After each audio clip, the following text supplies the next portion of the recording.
I love to read the Bible, and today I read Proverbs 30 and 31, and here are some verses that stood out to me in Proverbs 31.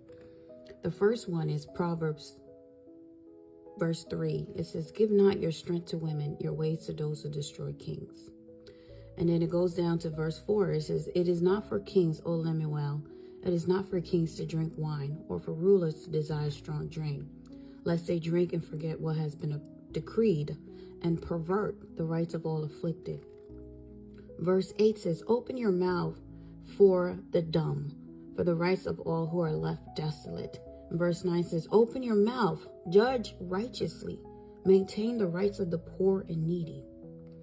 And then we go down to verse 16. It says, "She considers a field and buys it. With the fruit of her hands, she plants a vineyard." Verse 18 says, "She perceives that her merchandise is profitable. Her lamp does not go out at night." Verse 20, it says, "She opens her hand to the poor and reaches out her hand to the needy."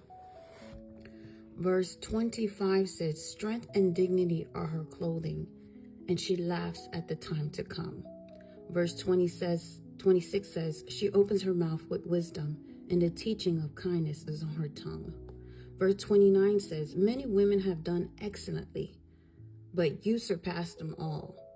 And verse 31 says, "Give her of the fruit of her hands, and let her works praise her in the gates." But the verse that really stood out to me, as you can see, I've underlined it, is that verse 18, "She perceives that her merchandise is profitable."